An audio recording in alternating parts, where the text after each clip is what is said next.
ఈ సీన్ ఒకసారి చూడండి. వాళ్ళు వెళ్ళిపోయినాక నవ్వుకుంటారు కదా వాళ్ళంతా. ఎందుకు నవ్వుకుంటారు మచ్చా?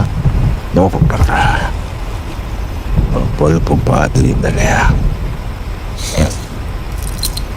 పుష్పగడ్డ తగ్గితే చూద్దామని చాలా మంది ఎదురు చూస్తూ ఉంటారులే. ప్రతి ఓడికి ఉంటారు అదొక వాడు జమ్మని ఎదుగుతూ ఉంటే వాడు ఎప్పుడు డౌన్ పడతాడా చూద్దామని. ఒకప్పుడు ఎలా ఉందో తెలియదు కానీ ఇప్పుడు మాత్రం పుష్ప చెప్పింది 100% కరెక్ట్. ఇదే ఒక పర్సన్ దేంట్లో అయినా ఎదిగే టైంలో అప్పుడు మనకి సపోర్ట్ చేసే వాళ్ళకన్నా, హ్యాపీగా ఉండే వాళ్ళకన్నా, అరే వీడు ఎప్పుడు పడిపోతాడు, అరే వీడు పడిపోతే వాడి దగ్గరికి వెళ్ళి అరే నీకు ముందే చెప్పాను కదా ఇవన్నీ చేయొద్దని, ఇప్పుడు చూడు ఏమైందో, సో అందుకే నువ్వు నా మాట వినాలి, ఇలా అనుకుంటూ లోపల నవ్వుకుంటూ ఉంటారనమాట ఇలాంటి వాళ్ళు ఎక్కువ ఈ కాలంలో. అండ్ మనం ఏమైనా కొత్తగా స్టార్ట్ చేయాలనుకున్నప్పుడు మన అందరి మైండ్లో ఒక భయం వస్తుంది అనమాట.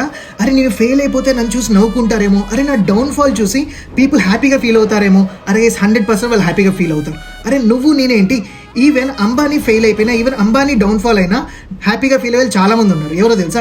ఎగ్జాంపుల్ నేను చెప్తాను, ఎయిర్టెల్ అండ్ ఐడియా. బికాస్ వాళ్ళకి ఎక్కువ ప్రాఫిట్స్ పెరిగితే వాళ్ళు హ్యాపీగా ఫీల్ అవుతారు కదా డెఫినెట్గా. ఈవెన్ అంబానీకి ఈ ప్రాబ్లం తప్పట్లేదు, ఇంకా నువ్వు నేనైతే చెప్పు. సో మన క్లోజ్ ఫ్యామిలీ మెంబర్స్ తప్ప మిగతా వాళ్ళు అందరూ అయితే మనం ఫెయిల్ అయినప్పుడు, మన డౌన్ఫాల్ అయినప్పుడు పక్కా హ్యాపీగానే ఫీల్ అవుతారు. బికాస్ ఇది వాళ్ళ తప్పు కూడా కాదు guys, it is basic human tendency. ఇది ఎవరైనా కానీ అరే నేను బాగుండాలి, కానీ అవతల వాడు నాకన్నా తక్కువ బాగుండాలని కోరుకుంటాం మనం. నాకన్నా ఎక్కువ బాగుండాలని ఎవరు కోరుకోరు.